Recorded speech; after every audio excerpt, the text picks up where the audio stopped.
The night Eva Doyle finally ran out of road, she ran straight into the mercy of a stranger she had not yet met, and it was the cold stone of a church steps in Caldwell, Kansas, that saved her life in the autumn of 1882. She had been walking for 3 days. Not the comfortable kind of walking a person does when they have somewhere to go and someone waiting at the end of it, but the desperate, grinding kind where every step is a prayer, and every mile is a victory against something dark, an enormous breathing down your neck. Her boots had split at the left heel on the second day, and she had wrapped it in a strip of petticoat to keep the sole from flapping. Her daughter, Lily, was 7 years old and had stopped complaining about being tired somewhere around the second afternoon, which worried Eva more than the complaints ever had. Her son, Thomas, was 9, and he had taken to holding his mother's hand without being asked, which told her he understood more of their situation than she would have liked him to. They had left Wichita on a Thursday. By Sunday evening, when the three of them stumbled into Caldwell under a sky so heavy with clouds it seemed to be pressing down on the rooftops, Eva had exactly 11 cents in her coat pocket, a carpet bag with 2 changes of clothes for the children, and no plan beyond the desperate instinct that said keep moving south. Her husband, Gerald Doyle, had died 4 months earlier. That in itself was tragedy enough. But Gerald had left behind something besides grief. He had left behind debts, significant ones, the kind that men with cold eyes and legal documents came to collect at your door in the early morning. The boarding house they had rented in Wichita had been seized by the creditors within the week. The furniture they had accumulated over 9 years of marriage had followed shortly after. Eva had packed what she could carry, gathered her children, and walked out of a life that had crumbled to nothing faster than she could process the crumbling. She had a sister somewhere in Texas, a woman named Clara who had married a rancher outside of Fort Worth and had written exactly twice in the last 4 years. Eva was not sure Clara would welcome her. She was not sure of much of anything. But south felt like the direction of possibility in a way that north and east and west had stopped feeling, and so south she had walked. Caldwell was a cattle town in the truest sense of the word. It sat right on the Kansas Indian Territory border and had earned itself a reputation as one of the roughest shipping points on the Kishom Trail. Even by 1882, with much of the wildest violence settling down as the trail drives began to dwindle, Caldwell still had a particular energy after dark. The saloons were lit up and loud on the main street, the sounds of a piano being played with more enthusiasm than skill drifted out into the cool night air. Somewhere down the block, men were arguing about something that Eva did not have the energy to identify. She found the church by accident, or perhaps by instinct. It was a modest white-painted building set slightly back from the main commercial stretch, with a small yard and a covered porch over its front steps. There was a cross above the door and a hand-lettered sign that read First Methodist Church of Caldwell, and it was dark inside, which meant the preacher had gone to bed and the door was likely locked. Eva did not even try the door. She simply sat down on the top step under the porch roof, pulled Lily into her lap, and put her arm around Thomas and let herself stop. She had not planned to sleep. She had meant to rest for 20 minutes and then think of something useful. But exhaustion is not a thing that negotiates, and before she had formed a single coherent thought, Eva Doyle was asleep sitting upright with her children tucked against her, and the cold October air moving quietly around them all. That was how Nathan McCrae found them. He was coming back from the livery stable on the south end of town. He had ridden into Caldwell that afternoon with the remnants of the Hendricks cattle drive, which had delivered 900 head of longhorns to the stockyards, and formally concluded the driving season for Nathan and the 6 other men who had ridden with it from the Rio Grande. He was 28 years old, lean and weathered in the way that men who spent most of their adult lives outdoors became weathered, with dark hair that was a little too long under the brim of his hat and brown eyes that had a habit of noticing everything. He had collected his pay from old Hector Hendricks, eaten a plate of beans and cornbread at the boarding house where the crew was staying, and gone back to the stable to check on his horse one last time because that was the kind of man he was. He was walking back toward the boarding house when he passed the church and stopped. He stopped because something was wrong with the shadow on the church steps. It was too lumpy, too irregular, and then his eyes adjusted and he understood what he was seeing, and something in his chest moved in a way that had nothing to do with the cold. A woman, asleep, with 2 children pressed against her, on the church steps. At close to 10 o'clock at night in late October, he stood still for a moment, just looking, because he wanted to understand what he was seeing before he did anything about it. The woman was young, he thought, though her face in the darkness was hard to read. The children were small. There was a carpet bag at their feet. Their clothes were clean but threadbare. The boy had his head on his mother's shoulder, and the girl was curled in the woman's lap like a small animal seeking warmth. And the whole picture of it hit Nathan somewhere behind the sternum with a force he was not prepared for. He looked around the street. A few people moved in the distance near the saloons. Nobody was paying attention to the church steps. Nobody was going to pay attention to the church steps. Nathan turned to the church door and knocked. He knocked 3 times solidly, the kind of knocking that says this is important and I am not going away. He waited. Nothing. He knocked again, louder, and added, "Hello, preacher, I need a word." A light moved inside. Through the narrow windows beside the door, Nathan could see the amber glow of a lantern being carried from the back of the building toward the front. The door opened, and a man in his late 50s stood in the doorway wearing a nightcap and a flannel robe, holding the lantern up with an expression that mixed irritation with pastoral duty in equal measure. "What in the name of the preacher began?" "I apologize for the hour, sir," Nathan said. "I am not drunk and I am not in trouble, but these people behind me are." He stepped aside slightly so the preacher could see the steps. The preacher, whose name was Reverend Harlan Combs, looked past Nathan at the sleeping woman and children, and the irritation left his face entirely. "Good Lord," he said quietly. "Yes, sir," Nathan agreed. "I found them just now. I do not know their situation, but it does not take much reading to see they need help." Reverend Combs had been a Methodist minister on the frontier for 22 years. He had buried men killed in gunfights and women taken by fever and children taken by things too cruel to name easily. He had fed hungry people and sheltered frightened ones, and performed every kind of human ministry that the rough country of southern Kansas had required of him. He was not a man who needed to think long about what to do when he found 3 people sleeping on his steps in the cold. "Wake them gently," he said to Nathan. "My wife will put on a fire." He turned back into the church, calling in a moderate voice for his wife, Ruth, and Nathan turned to the steps. He crouched down so that he was roughly eye level with the boy, who was the lighter sleeper of the 2, and was already stirring at the sound of the knocking and voices. Thomas opened his eyes and looked directly at Nathan with the wary, measuring gaze of a child who has learned recently that the world contains unpleasant surprises. "Hey there," Nathan said, keeping his voice low and steady. "My name is Nathan McCrae. The preacher here is going to let you all come inside where it is warm. Your mother need not worry. Nobody means any harm." Thomas looked at him for another moment, then looked at his mother, then back at Nathan.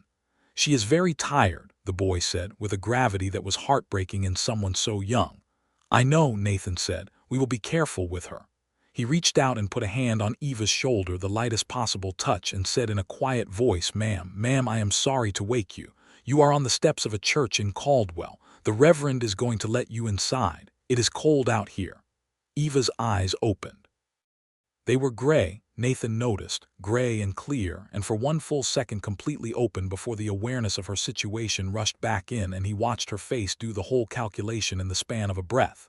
Strange man, strange place, 2 children, dark. And then the harder, sadder calculation underneath that. What choice do I have? She straightened up carefully so as not to disturb Lily, who was blinking awake in her lap with a fretful little murmur.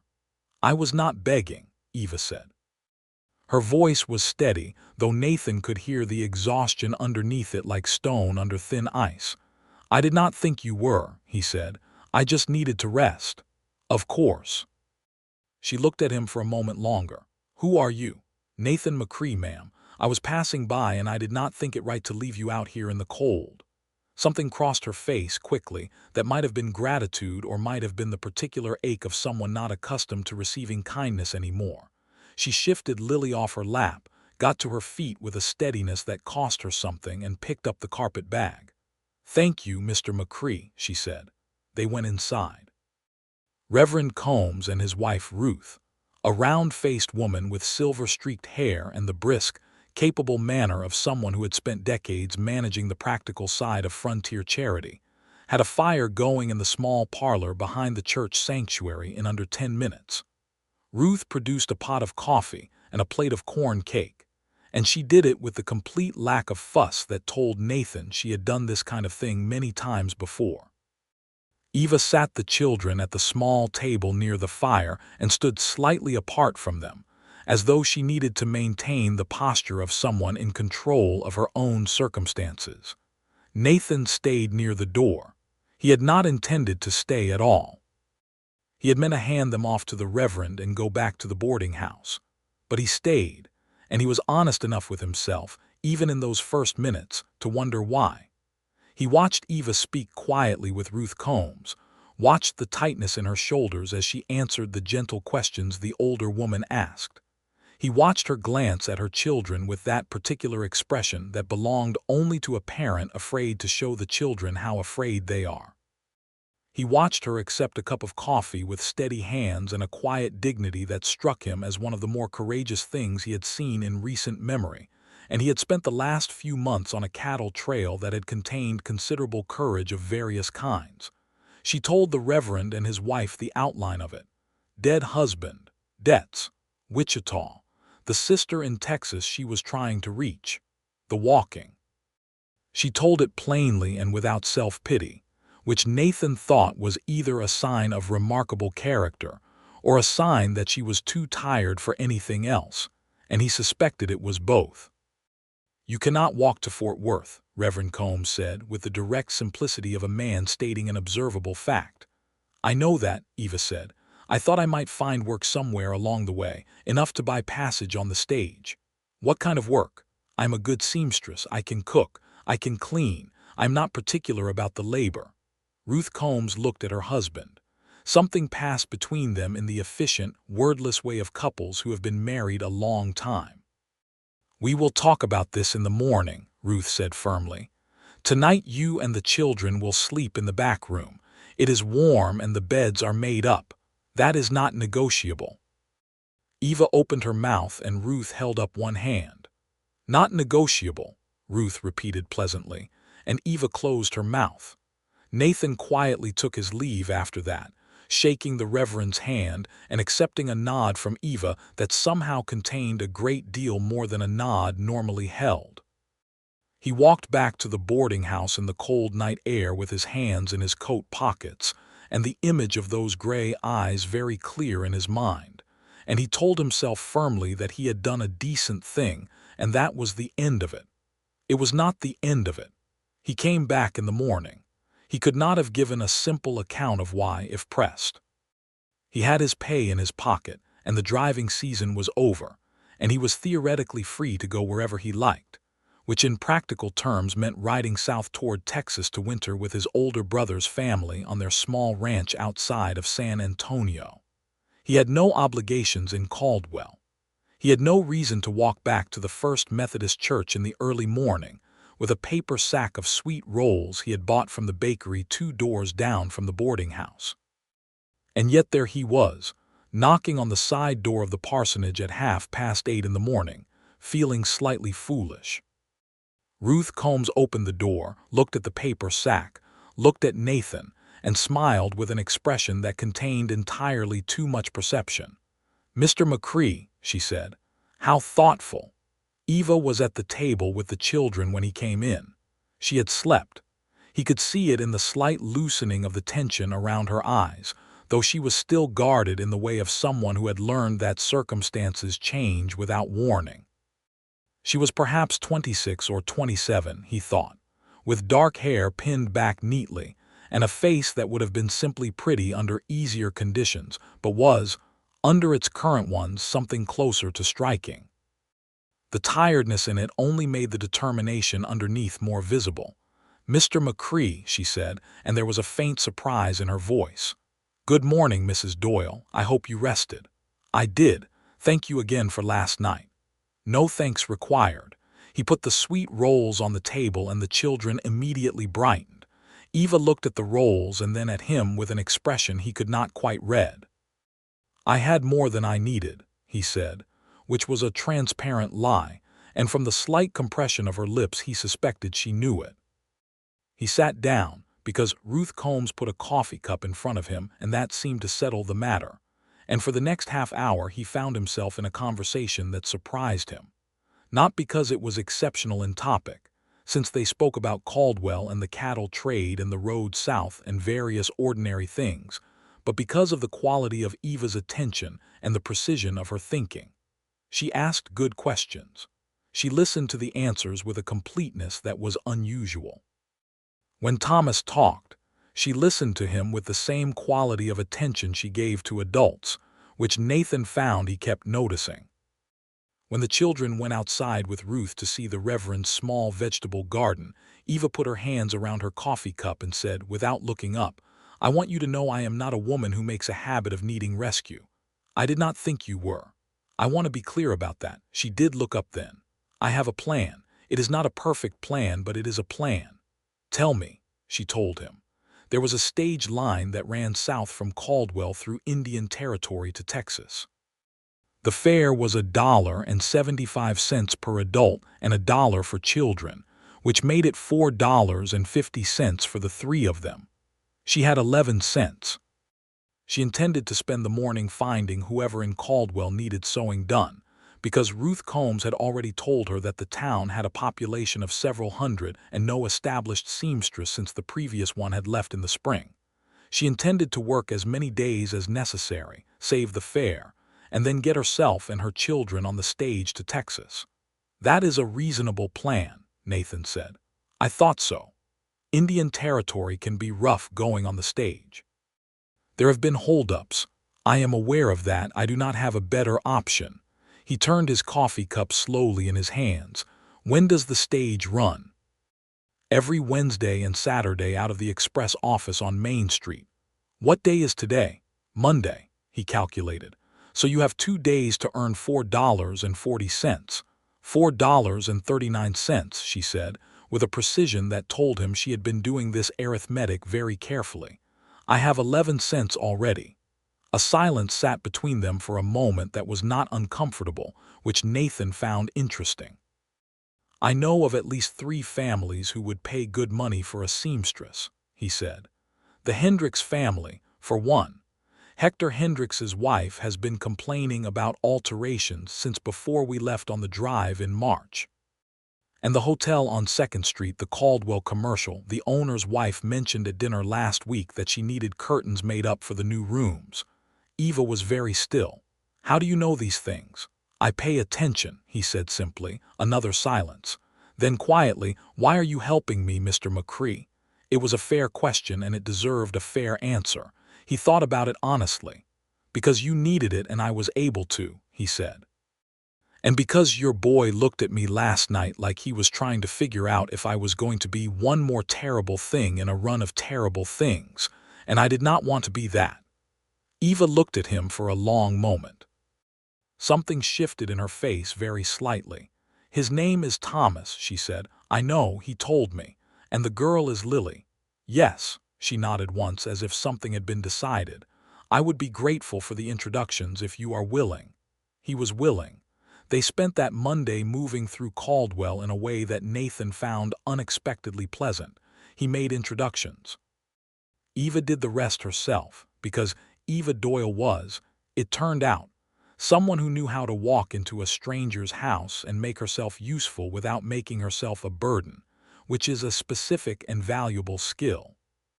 Margaret Hendricks, Hector's wife, a solidly built woman with opinions about hemlines, took one look at Eva's work on a test seam and hired her on the spot to alter 3 dresses and make up 2 shirts for Hector.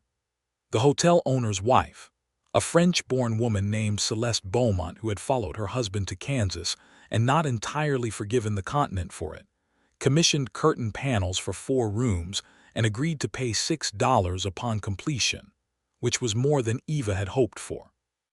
Nathan carried fabric and pins. He watched Thomas and Lily in the hotel lobby, while Eva measured and discussed with Celeste Beaumont in the rapid, practical language of women who understood cloth. He bought the children lemon drops from the dry goods store, and Lily, who had been watching him with the cautious evaluation of a small person who has been taught that caution is necessary, finally smiled at him, which did something extraordinary to the afternoon. They had dinner at the parsonage that evening.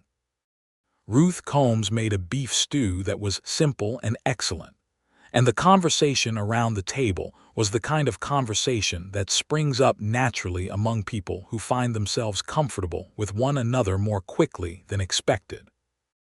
Reverend Combs asked Nathan about the cattle drive, and Nathan told it well, with the particulars that made a good story, and Thomas leaned forward over his bowl asking questions about longhorns and river crossings, with the fierce curiosity of a boy who has been too much in boarding houses and not enough in the open air. Eva watched Nathan talk to her son. Nathan did not watch her watching him, but he was aware of it in the way that a person is aware of sunlight through a window, present and warm without being directly looked at.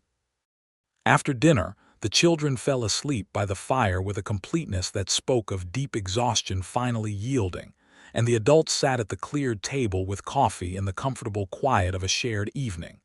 Reverend Combs smoked a short pipe. Ruth mended something. Nathan and Eva sat across from each other and talked in low voices so as not to disturb the children. He learned that she had grown up in Missouri, that her father had been a schoolteacher and had given her more education than most women of her circumstances received, that she had married Gerald Doyle at 19 and followed him west because he had the kind of energy that made west seem like the answer, that Caldwell was the 3rd town they had lived in, following Gerald's various commercial enterprises, which had each shown early promise and late failure, that she had loved him, was the thing she said quietly and not defensively. She had genuinely loved him, and losing him had been a grief that sat in her chest like a stone, even while the practical disaster of the debts and the dispossession had been happening around it. Nathan told her that he had grown up in Georgia and come west at 16 with his brother after their parents died, and that the cattle trade had been his life ever since, that he was good at it and it suited his temperament, and that he had a brother's family in San Antonio that he wintered with when the drives were done. "Do you like it?" Eva asked. "The driving?" "I like the country," he said. "I like being outside and moving. I am less sure I like being nowhere in particular permanently." She tilted her head slightly. "Is that something you think about, being somewhere in particular permanently?" He looked at her. "I have started to think about it more recently," he said. The fire popped. Ruth Combs smiled at her mending without looking up. Tuesday was full. Eva sewed from early morning with the concentration of someone running a race against a clock, which she was. Lily sat beside her mother and handed pins with a seriousness that was endearing. Thomas, at Nathan's invitation, came with him to the livery stable and then to the stockyards, where Nathan knew the stock manager from previous drives, and talked his way into a brief tour for the boy that left Thomas flushed with excitement and full of questions about cattle and horses and the trail itself. Nathan taught him how to properly check a horse's hooves, standing beside him with a patience that came naturally, and he explained the way a good horse will tell you what it needs if you learn how to listen. Thomas listened to all of it with complete attention and then said very seriously, "I think I would like to be a cowboy." "It is good work," Nathan said. "Hard work, but good." "Were you ever scared on the trail?" "Yes." Thomas considered this. "What scared you?" Nathan thought about it honestly, because the boy deserved an honest answer. "River crossings mostly. When the water is high and you cannot see the bottom and you do not know if the cattle are going to hold. That is the thing that puts a knot in your stomach." Thomas nodded gravely. They stood together for a moment in the comfortable way of two people who have found an easy understanding, and Nathan felt something he did not examine too closely at the time, but that he would think about later. That evening, he delivered Thomas back to the parsonage to find Eva looking up from a completed dress alteration, with the expression of someone who has just won a small but significant battle.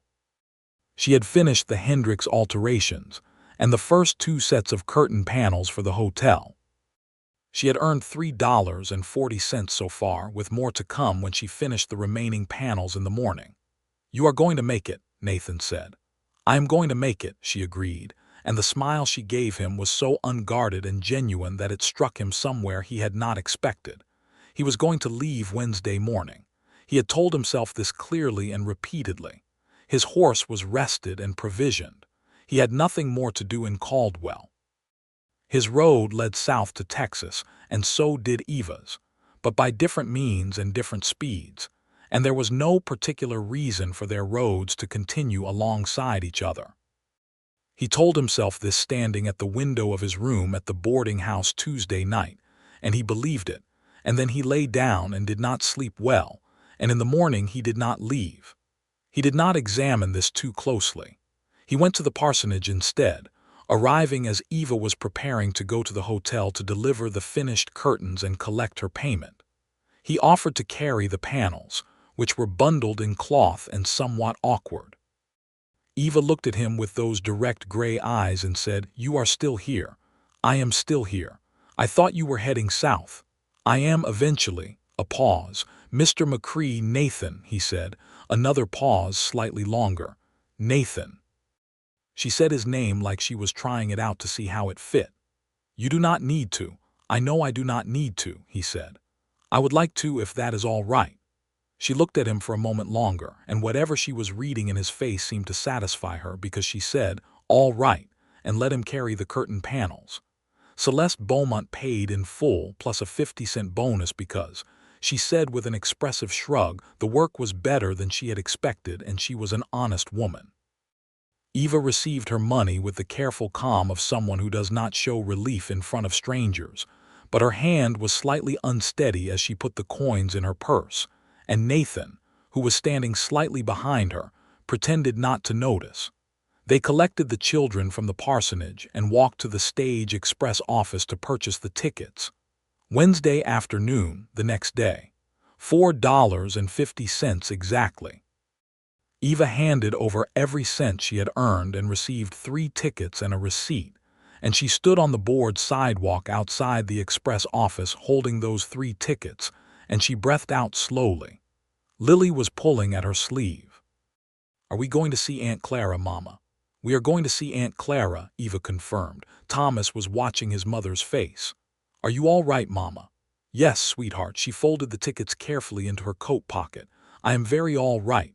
She turned to Nathan. For a moment she did not say anything. "Thank you," she finally said, "for all of it. The introductions and carrying things and spending time with Thomas, all of it. You did not have to." "I know," he said. "I mean it genuinely." "I know that too." The afternoon light was coming at a low angle through the dust of the street, and it caught the edge of her dark hair and the line of her jaw, and Nathan stood there on the sidewalk in Caldwell, Kansas, and understood with a clarity that surprised him that he did not want to watch her get on that stage tomorrow and drive away south and out of his life.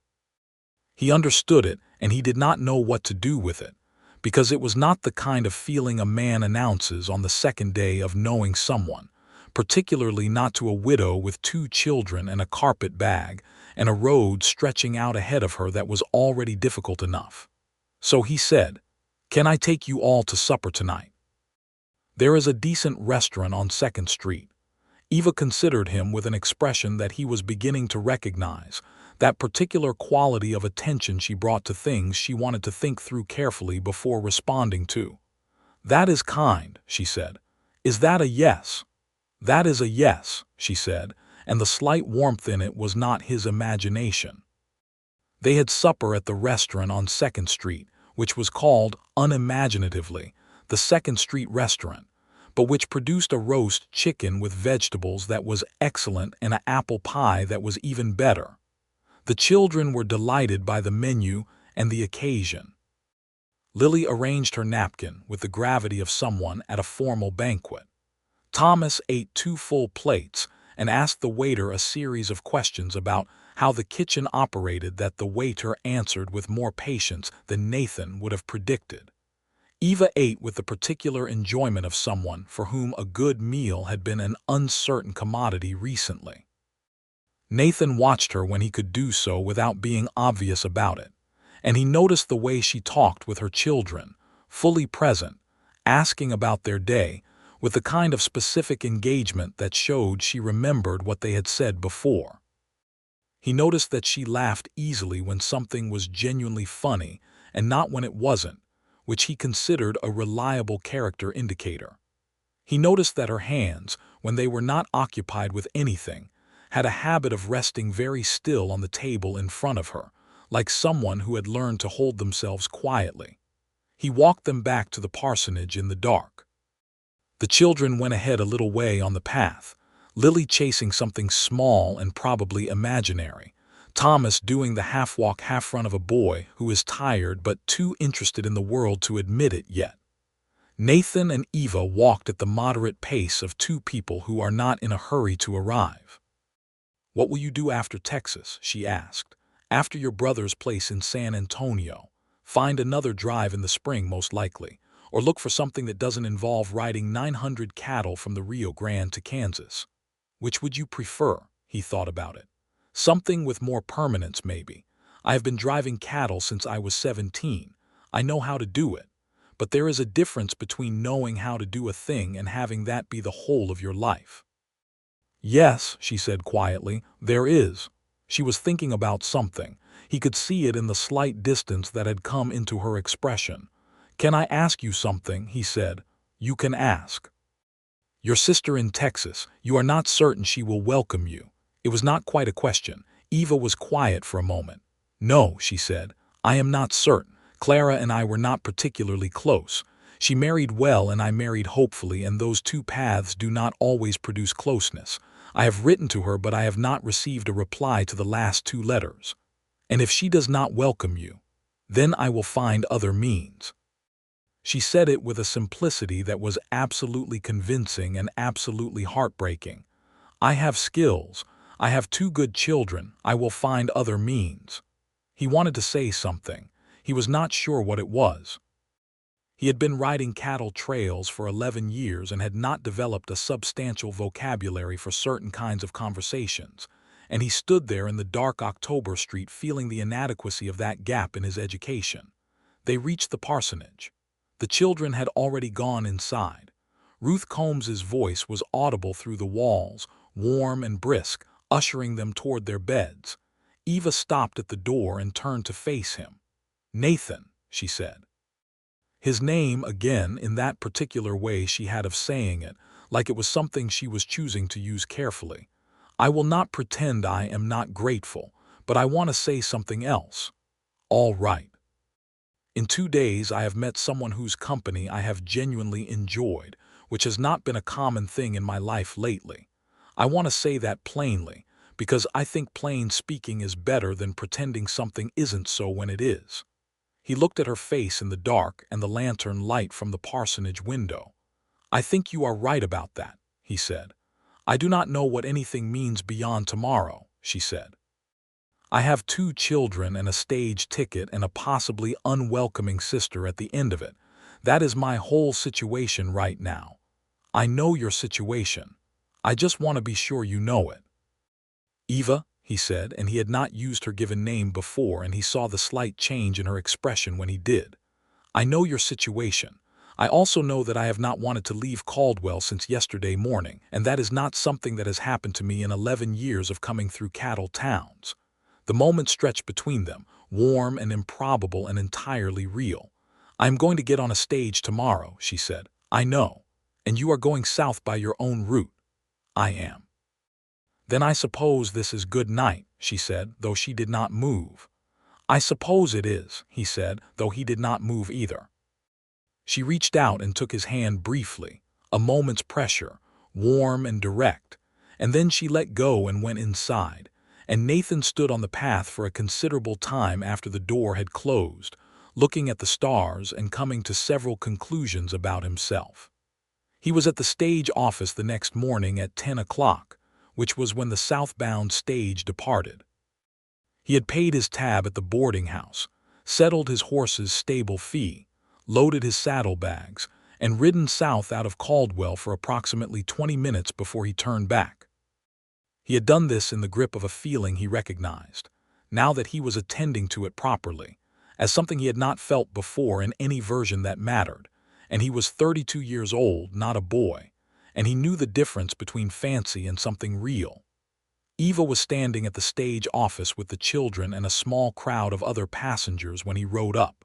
She looked up at the sound of hooves, and her expression cycled through surprise, something else quickly, and then a careful neutrality.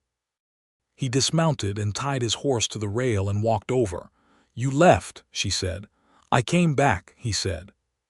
Thomas was looking at him with the alert assessment of a boy trying to figure out what this means. Lily was already reaching for his hand with the unconscious trustfulness of a child who has decided a person is safe. "Can I ride alongside the stage to the Texas border?" he asked. He said it directly, because Eva was a person who valued directness, and because it was the most honest version of what he wanted. "It is rough country through Indian Territory. I know it well. I have made the ride a dozen times, and when we get to the border, if you want to go on to Fort Worth on your own, I will understand that completely." Eva looked at him for a long time. Around them, the other passengers were loading their bags and the stage driver was checking the harness, and the ordinary morning business of the street moved around them as though they were a still point in it. "And if I do not want you to go on your own," she said quietly. "Then I will not go on my own," he said. He waited. She was doing that thing she did, the quiet, thorough thinking, and he let her do it without filling the silence. "Thomas," she said, without taking her eyes off Nathan, "what do you think?" Thomas considered this with great seriousness. "I think Nathan knows a lot about horses," he said finally, "and I think he comes back when he says he will." Something crossed Eva's face that was extraordinarily close to happiness, of the simple, startled variety. "All right," she said. "Ride alongside." The stage through Indian Territory in the fall of 1882 was a 2-day journey with a stop overnight at a way station near the Cimarron River. The road was rough, and the October wind came off the prairie with a force that had opinions about things. But the Indian Territory itself had something Nathan had always respected about it, a bigness and a quiet that the settled states had already begun to lose. The 5 civilized tribes held their nations here, the Cherokee and Chickasaw and Choctaw and Creek and Seminole, nations that had survived the forced removal from the East and had built communities and schools and governments in this country. A fact that Nathan, who had been coming through this land for years, held with a complicated awareness of the injustice that had put them there, dispossessed from one home and building another in a place that was itself now being eyed by those who wanted it. He rode alongside the stage through the long brown grass of the territory, and at the places where the road was good and the driver willing, he came alongside the window and talked with Eva through it, and she passed him a blanket roll at one point because the wind had picked up, and she said it without particular fuss. "You will be cold," which he was. At the way station on the Cimarron, while the stage horses were being changed and the passengers stretched, and the way station keeper's wife produced a large pot of beans and salt pork, Nathan sat with Eva and the children at a rough-cut table and ate dinner in the firelight. Thomas fell asleep at the table, and Nathan carried him to the blanket that Eva had laid out on the floor near the wall. He did it without being asked, naturally, and when he stood up from tucking the blanket around the boy, he found Eva watching him from the doorway with an expression that undid something in him slowly and completely. "He trusts you," she said. "I know. I do not take that lightly. I know you do not." She walked out through the door and he followed her, and they stood outside the way station in the dark with the Cimarron murmuring somewhere nearby, and the enormous sky above them salted with stars. The wind had gone quiet. There was a cold, clean smell of river water and dried grass. "I want to tell you something," Eva said. She was looking at the sky. "When Gerald died, I promised myself I would not be the kind of woman who fell apart. I had children. There was no room to fall apart, so I did not." "You did not," Nathan agreed. "But I came very close to it on those 3 days walking from Wichita." She was quiet for a moment. "Not from weakness. From the specific kind of exhaustion that comes from holding everything together alone for a very long time." He was standing beside her, close enough to feel the slight warmth of her presence in the cold air. He said nothing because this was not a moment that needed words from him. "Sitting on those church steps," she said, "I was not giving up. I want to be clear about that. I was resting, but I was also, for about 10 minutes before I fell asleep, genuinely not sure I could do the next part. And then someone knocked on the preacher's door and the light came on." She paused. "And it helped. It helped me remember that the next part was possible." "It is possible," he said. "I know." She turned to look at him. Her face in the starlight was very clear and very close. "Nathan, I am not a woman who makes decisions because I am tired and someone was kind to me. I want to be sure you understand that." "I understand that. I am making a decision that has nothing to do with being tired and everything to do with what I actually know about you after 2 days, which is perhaps not very long, but which has been rather an intense 2 days." His heart was going at a considerable pace. "What is the decision?" he asked quietly. "That I would like you to come to Fort Worth," she said. "Not alongside the stage, with us, as far as Fort Worth. And then we will see what the situation is with Clara. And if the situation with Clara is impossible, then perhaps we will talk about what comes next. And if the situation with Clara is not impossible, then," she said carefully, "I would still like to talk about what comes next if you are willing." "Eva," he said, and he found he could not be more articulate than her name for a moment. "You do not have to," she said quickly. "I want to," he said, "considerably, very considerably." She looked at him and then she laughed genuinely, a short bright sound in the dark, and it was the best thing he had heard in years. He did not kiss her that night. He thought about it. He also thought that Eva Doyle was a woman who would think less of him for moving faster than the situation warranted. And he found he cared what she thought of him more than he cared about most things. So he did not kiss her. He said good night and she went inside, and he stood outside in the cold for a while, feeling enormously, improbably awake. They crossed into Texas on the 2nd day of the ride. The land shifted from the particular role of the territory to the more open expanse of North Texas, wide and dry and enormous under the blue October sky. The stage rolled into Fort Worth in the late afternoon. And Fort Worth in 1882 was a city in earnest, with brick buildings going up and a railroad already established, and a population that had quadrupled in the previous decade, and a general air of confidence about its future. Nathan helped unload the bags from the stage and stood with Eva and the children on the board sidewalk outside the express office. Eva had written down Clara's address before leaving Wichita, copied from one of her sister's letters. It was a ranch address outside the city proper. "I need to go out there," Eva said. She was looking at the paper with the address, and he could see the slight tension in her jaw. "I will take you," he said. "Nathan, you do not." "I know I do not have to," he said gently.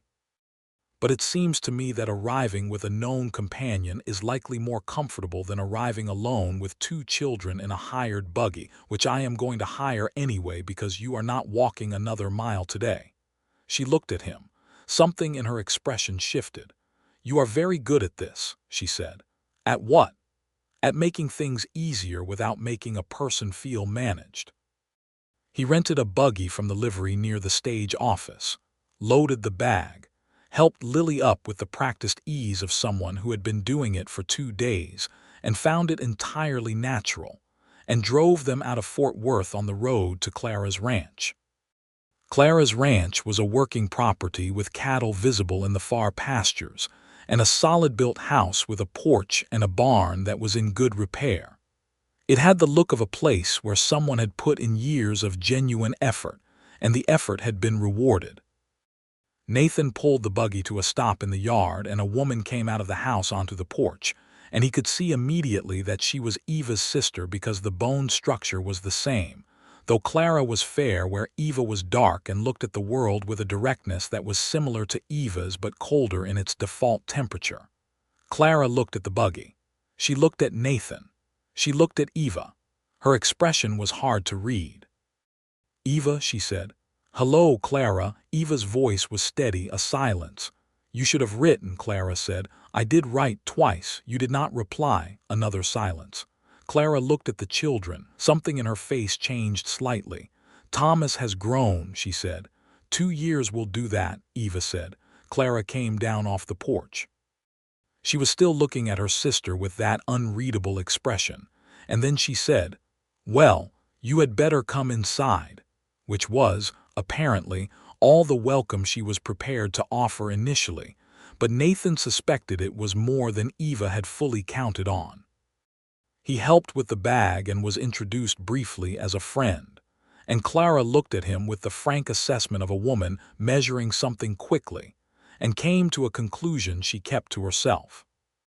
Her husband, James Whitmore, came in from the barn a short time later, a weather-worn rancher in his 40s who shook Nathan's hand with a good grip and said, "Stay to dinner," in the easy way of country people who consider the extension of the evening meal an ordinary social obligation rather than a particular kindness. Nathan stayed to dinner. He ate and watched Eva and Clara navigate the careful process of two sisters reconnecting after distance and silence, which was not entirely smooth, but was clearly genuine. Clara was a woman whose love came out as practicality rather than warmth, and she showed it by asking direct questions about what Eva needed, and by the end of the meal had organized the spare room and discussed the possibilities of the following weeks with an efficiency that, Nathan reflected, explained why Eva had thought of her when things fell apart. Clara was, underneath the coolness, reliable. He drove back to Fort Worth in the dark, alone, and took a room at a hotel and lay on the bed looking at the ceiling and thought about the various things that had happened to him in the past week and what he intended to do about them. The next morning he rode back out to the Whitmore ranch. Eva met him in the yard with a slightly raised eyebrow and a look that was neither surprised nor entirely unsurprised. "I want to talk to you," he said. "Then come inside," she said. "Clara is not here. She and James have gone to town."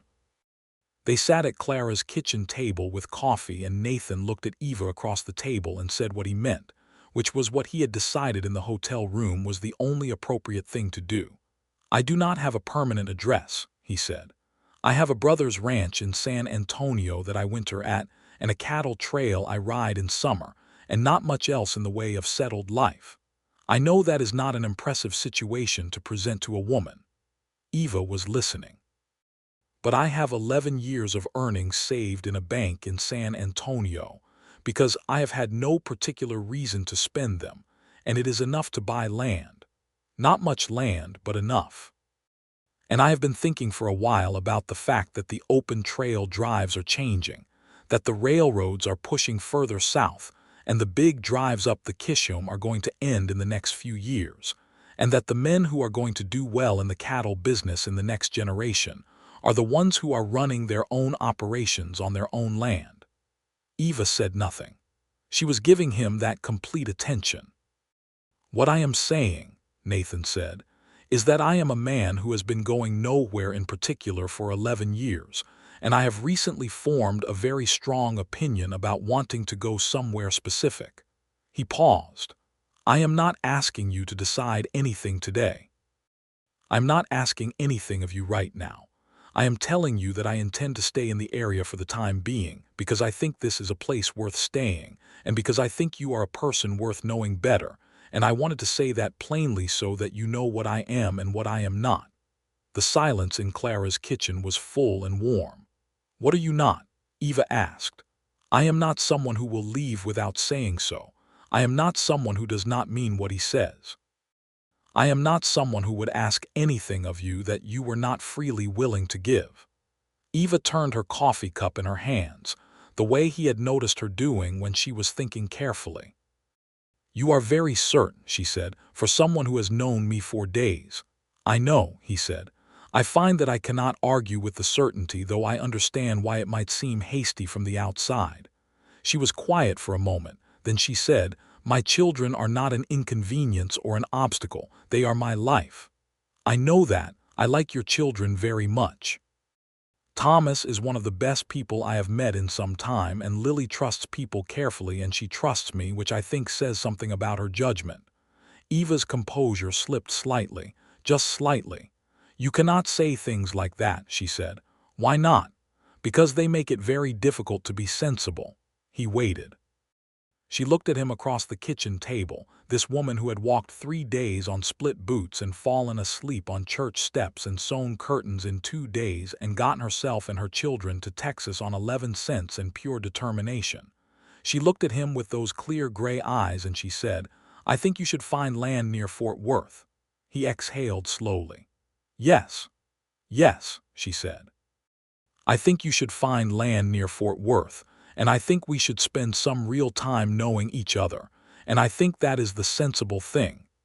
"That is exactly the sensible thing," he agreed, and the smile that broke across his face was entirely beyond his control.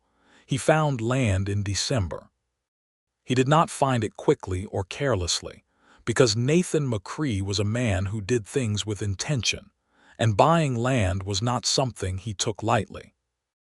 He spent 3 weeks riding out from Fort Worth in every direction, looking at acreage and water sources and grass quality and proximity to the railroad, and he talked to established ranchers and to his brother, who came up from San Antonio for a week and walked the land with him and said, with the direct approval of a man who has watched his younger brother not settle for 11 years, "This is good land, Nathan.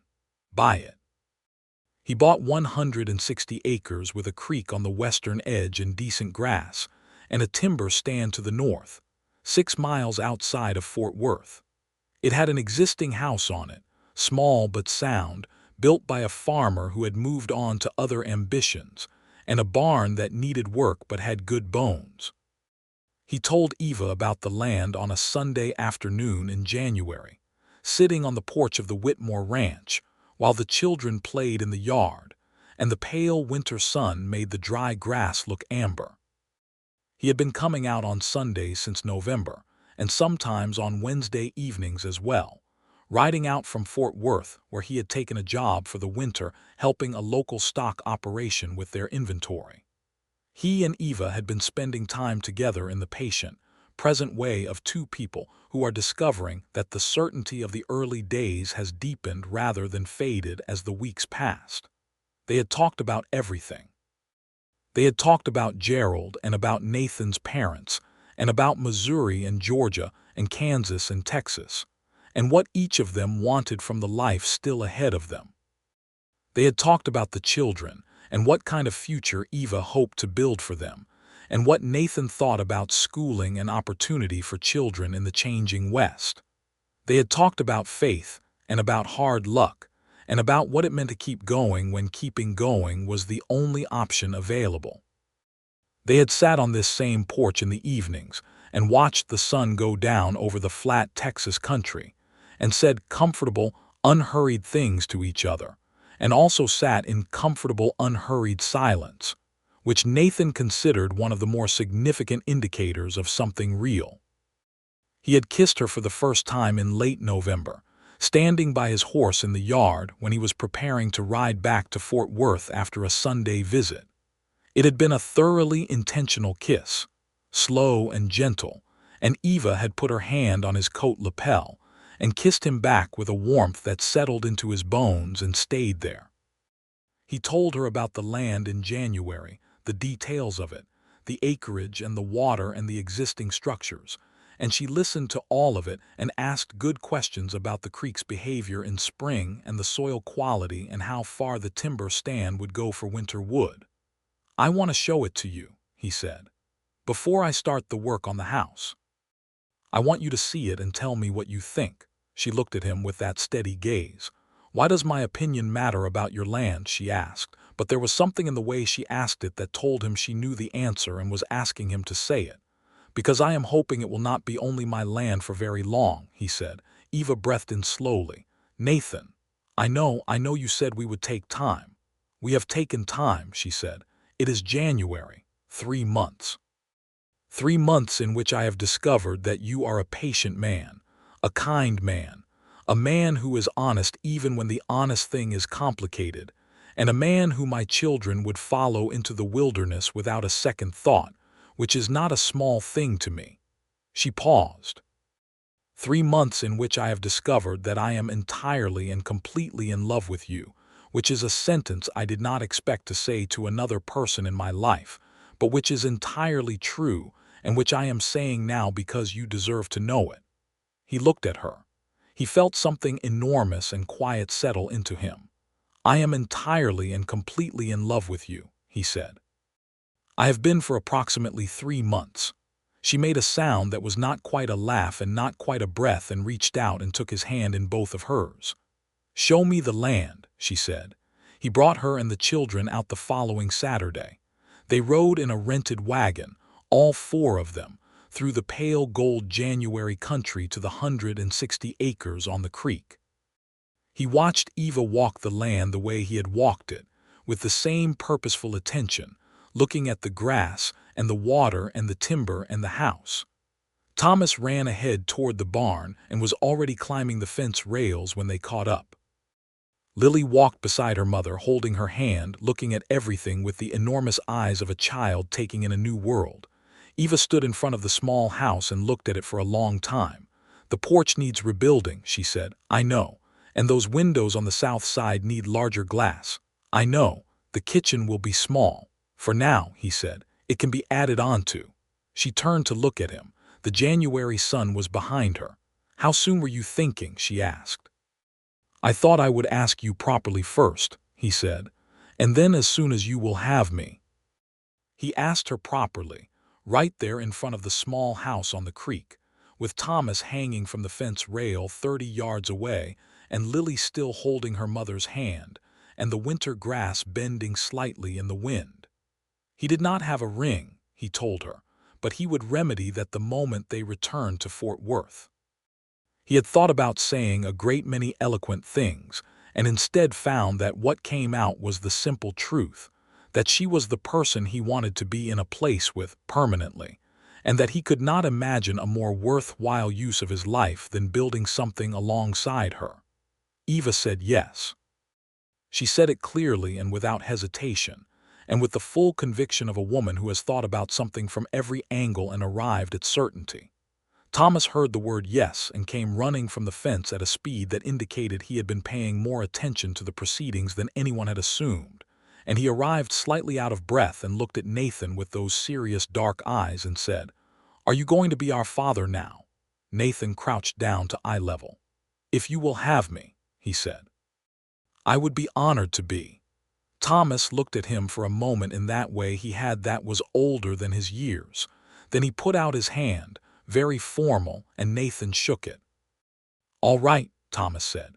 Lily, who had been watching this, tugged on Nathan's sleeve, and when he looked at her, she simply lifted her arms, the universal request, and he picked her up and she put her small arms around his neck and said nothing at all, which was enough.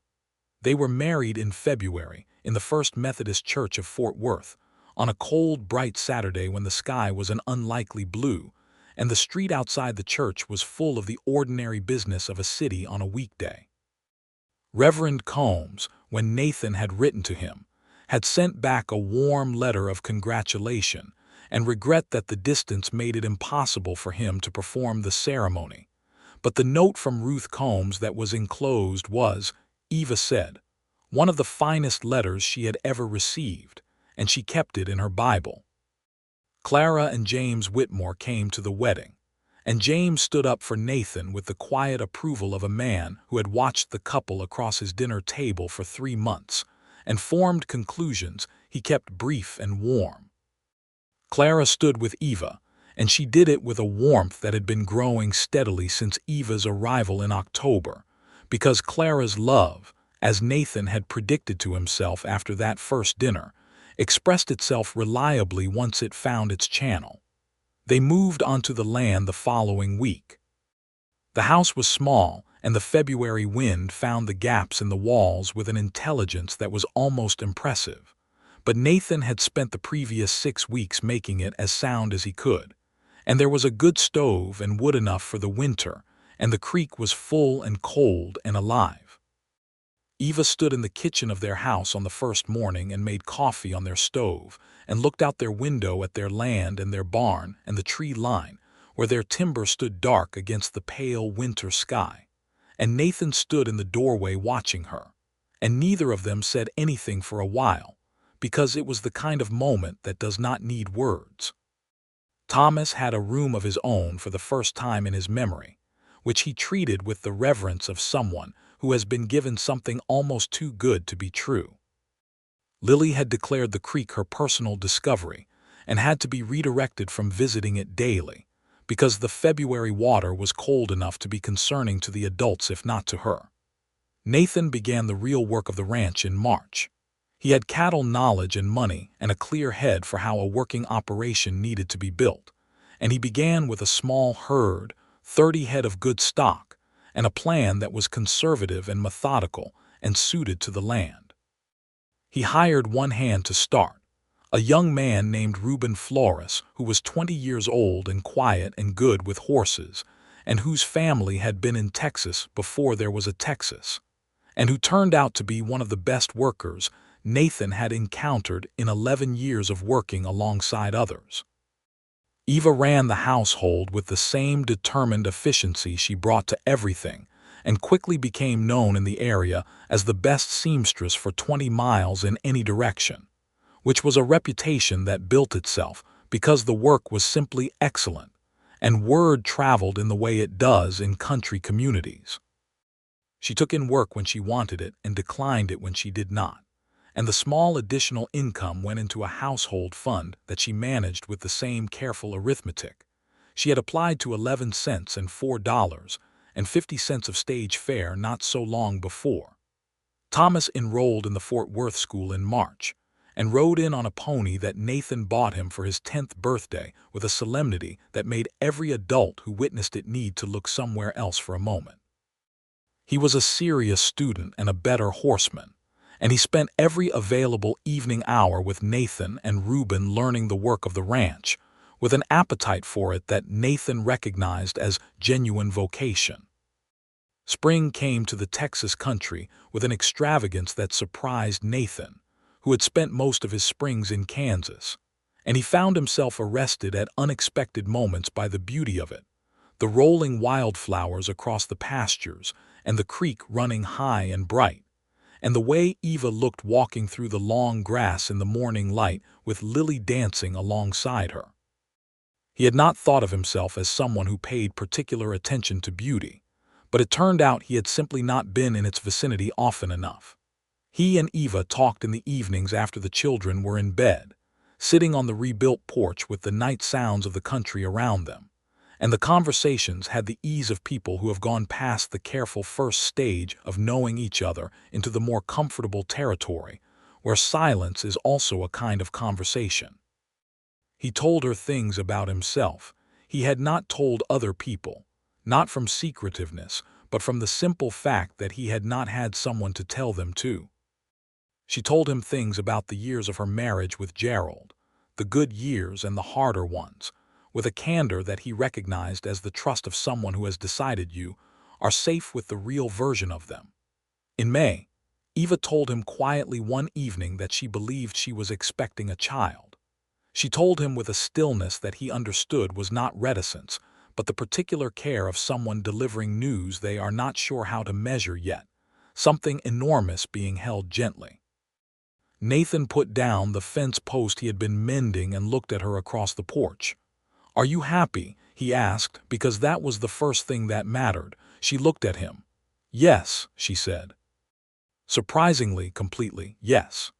He crossed the porch and took her face in his hands and kissed her forehead and then her mouth, and then held her in the way of someone holding something precious, and she stood in his arms in the early evening light with the creek audible in the distance, and she was, he thought, the finest thing that had ever happened to him. He told Thomas that evening, privately, man to man, the way Thomas's dignity required. Thomas sat with this information for a moment and then said, "I hope it is a boy. I would know what to do with a boy. And then, after another pause, I would probably know what to do with a girl too. I know what to do with Lily." Nathan laughed, which he was doing considerably more of than he had done in the previous 11 years. Lily's reaction to the news was immediate and logistical. She wanted to know where the baby would sleep, and whether it would be able to ride a horse, and what its name would be, and could she choose. She was informed that the name would be a family discussion, and she accepted this with the negotiating expression of someone planning their approach. The summer of 1883 passed in the full, good way that summers pass when people are building something together. The herd grew. Reuben brought on his younger cousin, a 15-year-old who did odd work around the property on weekends and was saving to buy his first horse. Nathan put up 2 new fence lines and improved the barn. Eva planted a kitchen garden that produced quantities of tomatoes and squash and beans that she preserved with the industrious energy of someone who has known what it is to have not enough and intends to never know it again. Thomas rode fence with Nathan on Saturday mornings, with a pride in the work that was excellent to see. Lily collected things from the creek in jars and established several small animals as personal charges, a situation that Nathan managed with patience, and a mild agreement that the property could accommodate 1 cat, and that was where the agreement ended. Nathan went into Fort Worth on a Wednesday in August to collect supplies, and ran into Hector Hendricks at the feed store, the old cattle driver who had employed him on that last drive into Caldwell.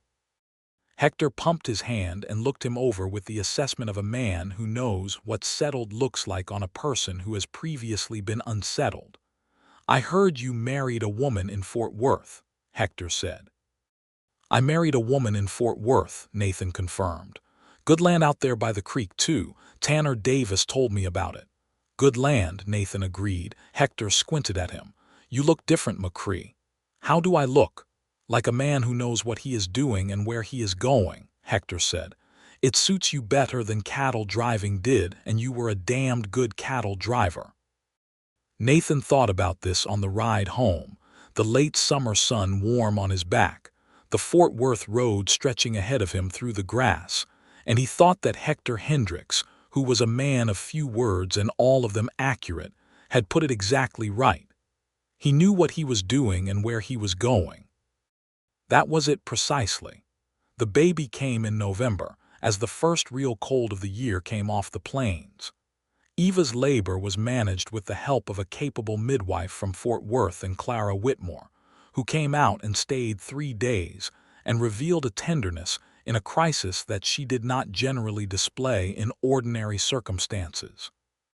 Nathan stayed close, useful where he could be useful and out of the way where he could not, and he spent considerable time in the early hours of the morning pacing the kitchen with a focused helplessness that Reuben, who was sleeping in the barn and had come in for coffee, observed with the sympathetic resignation of someone watching an unavoidable human experience unfold. The baby was a boy. They named him James Gerald McCrae, the James for Clara's husband who had been a steady and generous presence throughout the year, and the Gerald because Eva had said quietly that she wanted Gerald remembered in some way within the family, and Nathan had agreed without hesitation, because Gerald had been the father of his children, and that deserved acknowledgement. James McCrae came into the world in the early morning, with a formidable pair of lungs and dark hair that was going to be his mother's, and a grip on Nathan's finger that was astonishing for someone an hour old. Thomas came in to meet his brother with a face of such profound emotion that he quickly put it away behind a practical expression and said, "He is very small," which was true. And then, very quietly, "He looks like Mama," which was also true. Lily, who had been lobbying for the name Alina and had accepted James with the grace of someone banking goodwill for a future negotiation, sat beside the bed and looked at the baby for a long time and then announced, "He is mine," which Eva did not correct, because she understood what Lily meant. The following years were full years, the kind that accumulate with the weight of good things. The ranch grew steadily, not explosively but with the honest progress of careful stewardship. Nathan added to the herd each spring and improved the infrastructure each summer, and managed the operation with the same patient attention he had given to everything in his life that mattered. He was not rich in the way that some men in Texas were becoming rich in the 1880s. The railroad men and the land speculators and the men who ran cattle in numbers that required multiple outfits. But he was prosperous in the way that a man with good land and good sense and good work is prosperous, which is the kind that lasts. Thomas, by the time he was 12, was a genuine hand on the property and not a courtesy one. He had his father's eye for cattle and his mother's thoroughness, and Nathan saw in him the person who would likely take the ranch forward in the next generation with a capability that exceeded his own, which was exactly what a man wants to see in a son. Lily grew into a girl of fierce intelligence and relentless curiosity, who drove Nathan to the Fort Worth Library on a monthly basis, because she consumed books at a rate that required regular replenishment. She had Eva's gray eyes and Nathan's long-range gaze and her own particular determination that belonged to no one but herself. James, the youngest, was a person of intense social feeling, who by the age of 2 had charmed every person who came to the property, and had established personal relationships with all of the animals including the cattle, which Nathan was trying to gently discourage before the boy named any of them. Eva, in the 3rd year of their marriage, on a February evening when the children were in bed and the fire was burning well and the sound of the creek was faint and cold through the walls, looked at Nathan across the kitchen table and said, "I want to tell you something." "Tell me," he said. "I was thinking today about those 3 days walking from Wichita," she said. "I was thinking about sitting on those steps and falling asleep, and I was thinking that if someone had told me then what the next 2 years would look like, I would not have believed them." "Why not?" "Because it would have seemed too good," she said, "too complete." He reached across the table and took her hand. "I am not easy to know," she said. "I know that about myself. I am particular and I am stubborn and I have opinions about things that I do not easily let go of." "You are exactly as easy to know as a person should be," he said. "Which is to say, not immediately and entirely worth the knowing." She looked at him with those gray eyes that he had been looking into for 2 years and still found full of things he was discovering. "I love you," she said. It was not the first time she had said it, but it landed as freshly as though it were. "I love you," he said back, which was the most accurate thing he knew. She turned his hand over in hers and looked at it. "I am expecting again," she said. He stared at her. "When?" "August, I think." A silence full of warmth. He stood up and came around the table, and she stood to meet him, and he held her in the kitchen in the firelight with the February cold outside the walls and the creek running in the dark and 3 children asleep upstairs, and he held her for a long time. "Do you want to tell me what you are hoping for?" she asked. "A healthy baby and a wife who comes through it well," he said. "That is the whole of my wanting." She pressed her face against his shoulder. "Thomas will say he hoped for a boy." "Thomas will say exactly that," Nathan agreed. "Lily will lobby for a leaner again. Lily has never stopped lobbying for a leaner. James will try to make it his friend before it can walk." He laughed quietly against her hair. "Probably before it can hold its head up." The 4th child came in September of 1885, a girl, red-faced and fierce and immediately a leaner, because Lily had been patient long enough and Eva and Nathan agreed she had earned it. Nathan McCrae arrived into a household that received her with the particular abundance of love that accumulates in families where love has been chosen carefully and practiced consistently. Nathan stood in the yard one evening in October of that year, the sunset going red and orange over the Texas country, the sounds of his household audible through the windows, Eva's voice and Thomas's lower voice and Lily's distinct and purposeful tone and James's laugh, and Alina's small, insistent sounds from her cradle. The ranch was solid under his feet, the land he had chosen and worked and would pass on. The creek was audible beyond the barn. The herd was healthy in the near pasture. Reuben, who had been with them 3 years now, was finishing up at the barn, and raised a hand in greeting as he headed to his quarters. Nathan stood there and held the fullness of it, this life that had come from an October night in Caldwell, Kansas, from the sight of a woman and 2 children on a church steps, and the instinct that had said, "Do not walk past this." He had knocked on the preacher's door that night because it was the right thing to do, because there was a woman and 2 children in the cold, and he was not the kind of man who walked past that. He had not been looking for anything beyond the doing of a decent thing. He had not expected any of this, and yet here was all of it. The land and the house and the children and the work and the life that was exactly what he would have designed if he had known what to design, which he had not, because he had not known what he wanted until he found it asleep on a church steps on a cold October night. He heard the door open behind him and Eva came out onto the rebuilt porch, wearing her coat over her dress, carrying 2 cups of coffee with the practiced ease of someone who has done this every evening for years. She came and stood beside him and put one of the cups in his hands and stood looking at the same sunset. "Thomas is going to try to stay up and read," she said. "I have told him lights out at 9 and he has agreed in the way that means he is going to try to negotiate in about an hour." "I will handle it," Nathan said. "James ate dirt again today. 3rd time this week." I asked him why and he said it tasted like outside. She paused. I did not have a counter-argument. Nathan laughed. She smiled. They stood together in the October evening. This woman he had found asleep on church steps, and this life they had built from that improbable beginning. And the sun went down over Texas in a long, gorgeous blaze of color. And the night came on cool and full of stars. And the house behind them was full of light and noise, and the ordinary, extraordinary business of a family that had been found and made and chosen. Alina made a sound from inside that was not quite a cry, more an announcement, and Eva set down her coffee and went in, and Nathan followed her, because that was where he was going, into the warmth and the light and the life that was his, fully and completely and forever. He went inside and closed the door on the cold night, and the stars came out over the Texas country one by one, and the creek ran on in the dark, and the lamp in the window of the house on the creek burned steady and warm against the enormous quiet of the world. It was enough. It was more than enough. It was everything.